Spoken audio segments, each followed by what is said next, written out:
What's up, B Squad? It is your boy JB, and we are here today with the review for Married at First Sight Season 16, Episode 6.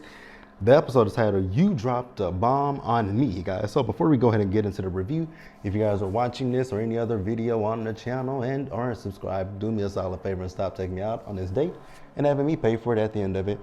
You do me that favor by liking the video, subscribing to the channel, turning on your post notifications, and sharing the video. And with that out of the way, without further ado, let's discuss Married at First Sight, shall we? All right, you guys, so we're going to start up with Dominique and McKinley. So we see Dominique and McKinley, so they are in bed with each other. They're once again talking about, did you snort? You snort. No, you snort. Y'all are boring.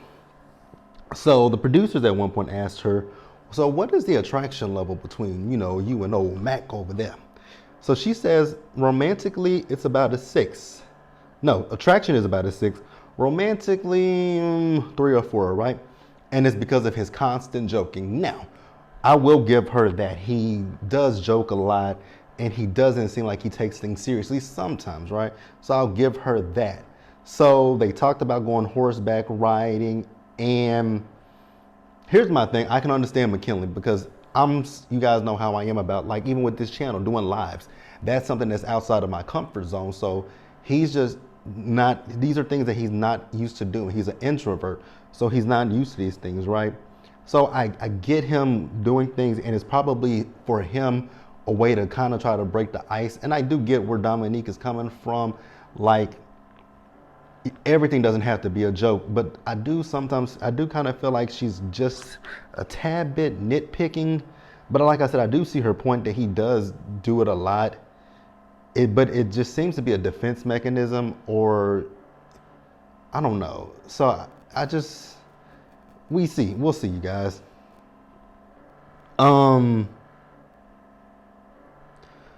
But I do, like I said, I do kind of feel like Dominique might be just stuck on herself just a little bit. But McKinley eventually does apologize to her for the jokes, for coming off negative, because like I said, it is just, he's an introvert, so this is him coming outside of his comfort zone. He said he does like the fact that she is trying to bring him out of his comfort zone, but it is what it is, right? Let me know what you guys think down in the comment section below. I'm still trying to figure out why the experts decided to pair McKinley and Dominique together. I just don't understand it, but whatever. All right, you guys, so we're gonna pause here and we're gonna move forward. So we're gonna move over to the group events that they had, because then it'll play into different scenes with the couples later in the episode, right? So all the couples met up. They talked about how things are going in the marriage. And, Clint, aka Austin Powers, he put his foot in his mouth more than once in this episode, right? He put his foot in his mouth. So the first time he put his foot in his mouth in this particular scene was when he asked Eris, have you broke her back in? I was like, wait a minute, huh? And even Jasmine was looking like, what are you talking about? I was like, dude, read the room. I want him to read the room because he ain't doing a good job of it, because that wasn't, get her back blown out, right? So then they all do ask, who's had sex. They said it's too soon. And this was the point where I realized that McKinley does joke a little bit much, because some of the things that he was saying about him and Dominique, it was like, yeah, you do a little bit of too much joking. So I do get her point of view. So Kirsten, she talks about, I just really want her to just say, I don't like you. I want her to just say she doesn't like Shaquille, right? Because she talks about not being into him. And then Gina talked about her and Clint. Now, Gina, you kind of did segue this by talking about his hair color. He's a ginger. It ain't that big of a deal. But I say that to say, yes, she may talk about his hair color, but what he said to me was much worse, right? Because he's talking about the fact that he likes to date he dated girls who were slender and athletic. I was like, dude, your wife is, you're saying this as if your wife is this obese person. She's not. You look like Austin Powers, the spy who didn't shag me. Ugh. I just can't with him. He, Austin Powers, the spy who didn't shag me, and Hits from the Streets, aka Eris. I don't see it for either one of them at all. So the mood was down at that point, right? They went horseback riding. Now, McKinley, when he was in the room with Dominique, he was telling Dominique how he's done this before, but then they get out there, he said he's never done this. Now, sir, it's one thing to joke. It's another thing to flat out lie. What was the purpose in lying? What was the purpose in that, right? So then we later see the guys and the ladies, so they sit down with each other and they basically talk about their spouses. So Chris is talking about how things, right now things are going great between he and Nicole, right? But he says that, for his liking, Nicole, she likes to hold hands a bit more than what he's typically, what he likes and what he's comfortable with, right? So then Austin Powers, the spy who didn't shag me, decided that he wanted to say, oh, she's going to run over you. She's going to do this. It's like, dude, once again, read the room. Like, Clint ain't it for me. I don't see it for Clint. I don't like Clint. So then Dominique, she's talking to the ladies about the fact that, McKinley complains a lot. And I'm just like, but you're complaining right about now. But, I don't have an issue with her complaining. I get it. You can complain too much. If everything that we do is gonna be oh, I don't want to do this and stuff like that. I understand where she's coming from, but I mean, God, Jesus, why don't you just say it to him straight out? I hate when you complain. It's irritable, and it's irritating me. Say that, right? But pick how you say it. So then, I want him to be more open. He says he's open. If you're open to things, don't complain about the things that you're quote unquote open to, right? So then Jasmine is telling them about her issues with Eris and the fact that her husband has never been in love, which is a bomb to her. I'll talk about that in just a minute because it absolutely is a bomb. So then Hits from the Streets is over there with the guys talking about how he's not that into Jasmine. She's not what he would typically date and stuff like that. And I was like, excuse you, but weren't you the one that asked her what her favorite sexual position was? You were testing the waters. Baby, Hits from the Streets and Austin Powers, the spy who didn't shag me, send them back to wherever sewer they came from. Like, oh God, please send them back. I just don't want to see them, hear them, look at them. Nothing involving them. They can go for me. So the ladies then talked about Austin Powers, the spy who didn't shag me, right? And all the ladies were very offended by him talking about the fact that he likes slender and athletic women when you have a group of women who are all curvy. Again, he didn't read the room, and has he looked in the mirror? Like, has Austin Powers looked in the mirror? That's the only question that I have. Have you taken a good, long, hard look inside the mirror and looked at yourself and asked yourself, well, like, where are you athletic at? I don't see it. And that's shade towards you. So, yeah, go to hell. So we're going to pause here and we're going to move forward, you guys. All right, you guys. So next up, let's talk about Jasmine and Hits from the Streets, right? So Jasmine and Hits from the Streets, they went and got a couples massage, right? And so they talk about the fact that Hits from the Streets is almost 40 years old and has never been in love with anybody, right? And how Jasmine is saying that that's a bomb for her. He doesn't feel like that's a bomb. It's a bomb and a big waving red flag on the plate.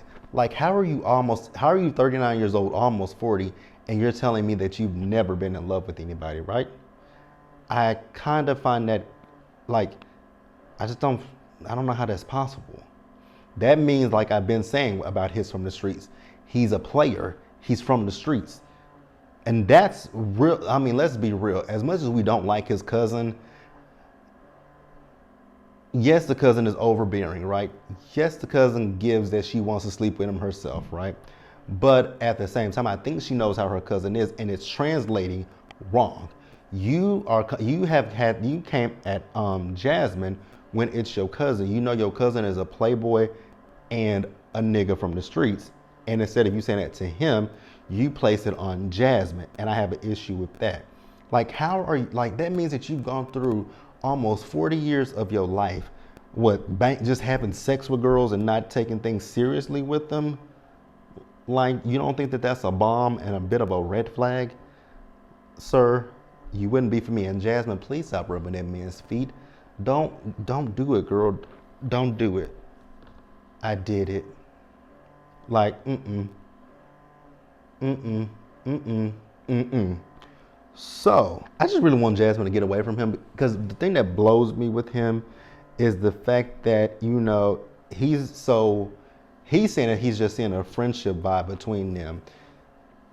Like, sir, oh God, I don't see it for hits from the streets.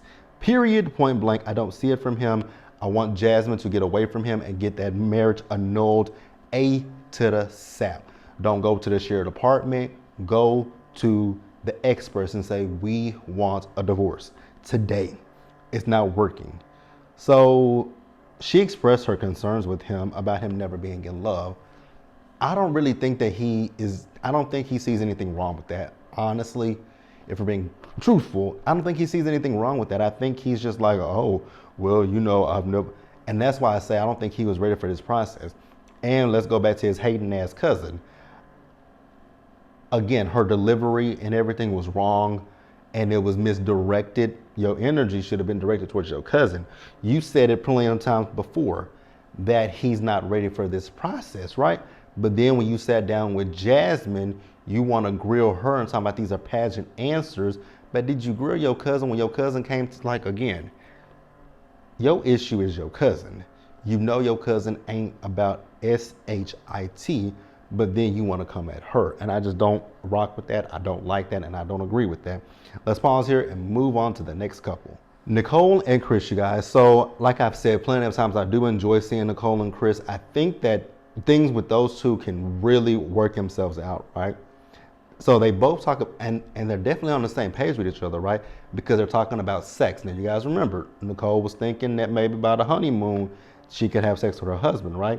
But at this point, they have not had sex with each other because they want to build a connection with each other. And I was like, that is actually the best way to go. Build a connection with your husband and your wife before you actually, because you two are virtual strangers. And, sometimes people use sex as a band-aid. And even that's what he said about him and his girlfriend. One girlfriend, they didn't have sex. One, he said they only had sex basically after an argument. So I like that, right? So then we later see her and Chris as they went kayaking with each other. They talk about what their pet peeves are. Now, Chris, when you sat there and said, you don't wash your clothes for about a month, sir, how many clothes do you have? First of all, that ain't even a question. So you just have a big pile of dirty clothes for a whole entire month that you don't wash? And then you have dogs. So you talking about your sheets. That I get it. I get it, right? Sometimes when I get home at night from work, I eat, I go to my room and I lay down sometimes, right, and watch TV. And sometimes I'll fall asleep. But I wake up and I'm like, oh shit, you gotta you gotta do this, you gotta do that. Hell, there are times I come home and I forget to eat. I just go straight to my room and I go to sleep. But I've never, especially with my sheets, no. Because your sheets are gonna get sour. Your sheets are gonna stink after a while, right? Take them sheets off your bed and throw them hoes right in the washing machine. That was a little nasty to me. But I still like Nicole and Chris, nonetheless, right? So that's really all I got for Nicole and Chris. Let's pause here and move over to the next couple. The next couple, you guys, is Shaquille and Kirsten. So They went and learned some dance moves, right? I wonder how. I think we're gonna have to. I think we're gonna do a drinking game with Kirsten and Shaq. We're gonna take a drinking game every time she mentions the fact that she wasn't initially attracted to the man. Girl, you weren't initially attracted to the man. You still ain't attracted to the man. You never gonna be attracted to that man. Stop fooling me and yourself. Cause girl, you don't like him. You didn't like him, and you won't like him. You two, baby, when decision day comes for Nicole and for Kirsten and Shaq, she's gonna be the first one to say, she's gonna say hell to the nah. So I just really, for me with Kirsten, it's like sometimes you think that she wants to give the situation, this relationship and this marriage a shot with Shaquille, but then it's like she says things and does things and it contradicts itself. And I'm just like, girl, if you don't want, if you, because at first it was the bald head, then it was his age. Like there are so many factors that you have stacked against this man. It's factors that he can't control, by the way, right? Two factors that he couldn't control, and it's just like you started the marriage out negatively. I just don't. I really just want her to say I want a divorce, because it's like he can't do anything right, to be quite honest with you guys. So after the guys sat with each other and the girls sat with each other, her and him met back up, right? So they were telling each other what the girls said, what the guys said. I think now they were talking about what Austin Powers said, and it was offensive. The ladies got offended, and he was wrong for what he said. So then he also told her what Hits from the Streets said about Jasmine, right? And she feels that Hits from the Streets should tell, Jasmine, which I agree with her on that. When Hits from the Streets definitely should tell Jasmine how he feels, it is going to hurt her feelings.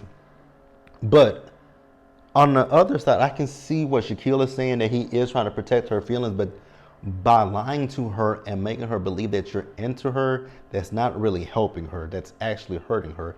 And then he mentioned the fact that, you said that you weren't initially attracted to me, and she still isn't attracted to you, buddy.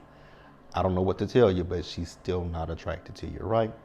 So then they talk about the fact that Dominique and McKinley, she has an issue with him being, jokey. And then, she tells him that she has, Kirsten tells Shaquille she doesn't like the fact that he jokes as well. Now, from what we see there's a big, huge difference between Shaquille and between McKinley. It seems like McKinley jokes all the time. Shaq doesn't joke nearly as much as, McKinley does, but she had an issue with that. Oh, Jesus. We got a long, and I think I read somewhere that this season is like, 20 something episodes long, 20 or 30 episodes, and I don't know why. Oh my God, why? Because I think this is pulling teeth right here, because these couples, the only couple that I just really think that's a viable couple is Nicole and Chris. That is the only couple that I think is viable. You know what I'm saying? Those are the only ones that I think are viable, is Nicole and Chris. I don't see anything with Gina and Clint. I don't see anything with Jasmine and Hits from the Streets. I don't see anything with Shaquille and Kirsten. I damn sure don't see anything with Dominique and McKinley. I don't see anything with them. But you know what I had been saying, I didn't understand what they put McKinley and Dominique together for. Although he is older than she is, I think they both lack I think they both lack the maturity that they should have. Let me know what you guys think, right? In the comments below. So let's see, make sure we talked about it. We talked about Dominique and McKinley. We talked about Hits from the Streets and Jasmine. We talked about Nicole and Chris. And we talked about Shaq and Kirsten. And we talked about the couples meeting up and the ladies and the guys meeting up, right? So let's pause here and wrap this episode up with Gina and Clint.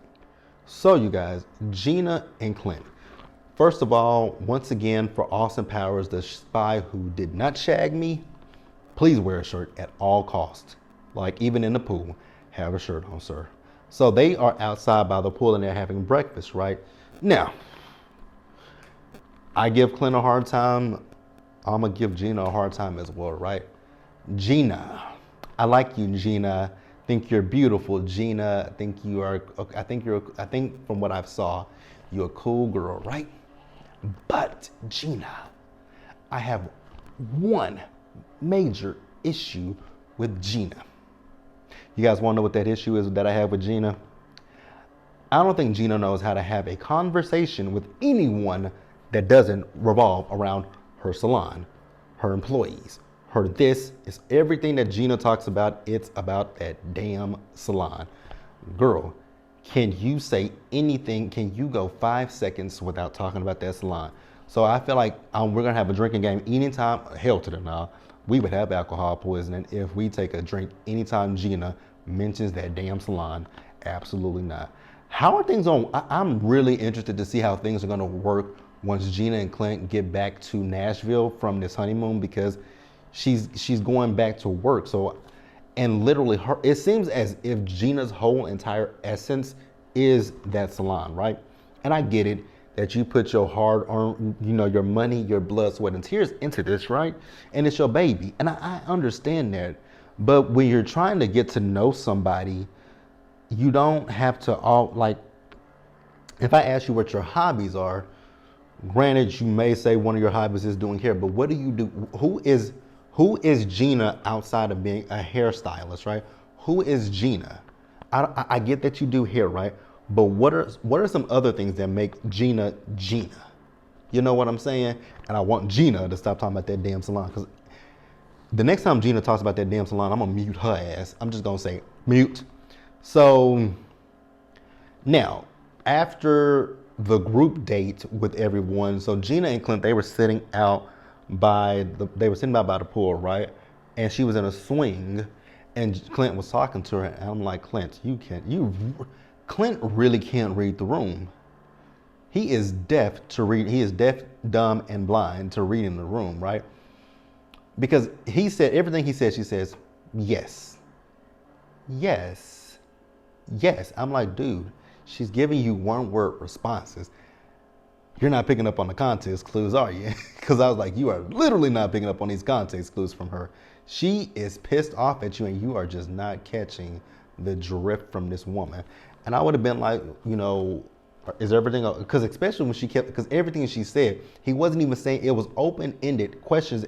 So she was giving you a blanketed response. She was giving, basically, it was an open-ended question. She was giving you a closed-end response. And I'm like, you don't catch that she's pissed? Okay. I mean, I guess, right? I guess. So then Gina and Clint, she finally talked to Clint and told Clint how she felt about the comment.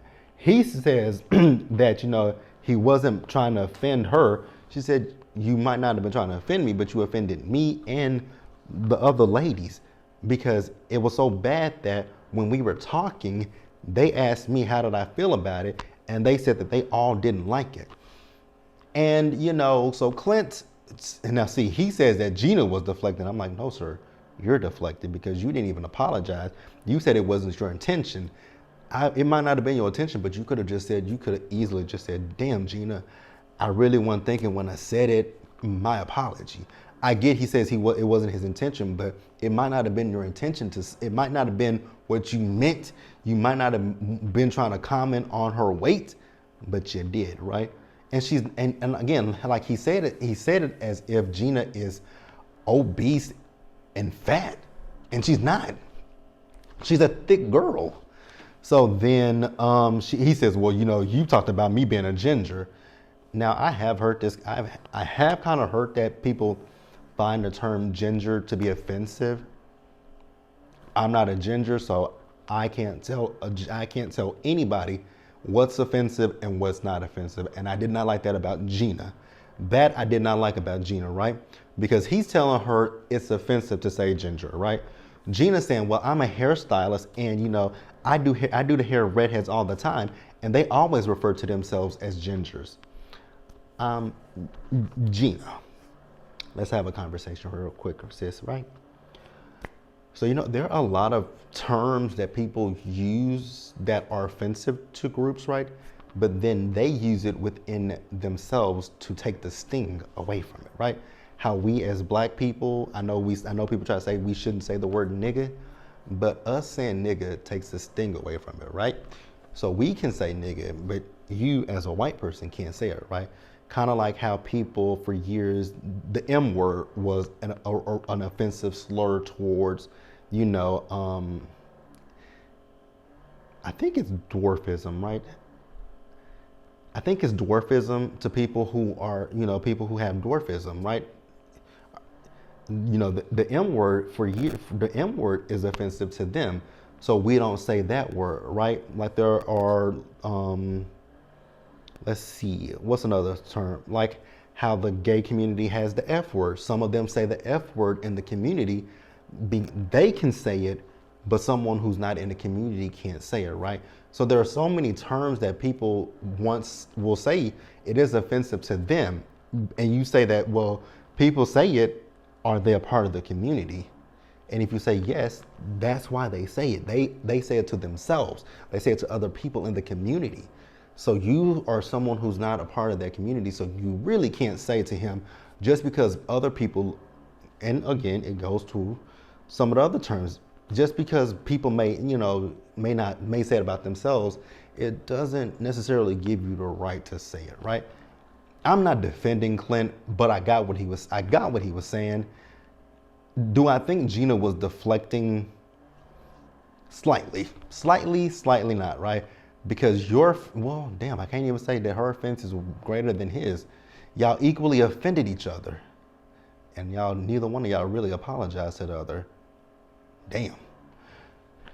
So we'll see how this plays out, you guys. But that's Married at First Sight. Let me know what you guys thought about it down in the comment section below. Subscribe to the channel, turn your post notifications on, share the video, and until the next time, stay safe, take care of yourselves, wash your hands, be blessed, and I'll see you guys in the next one.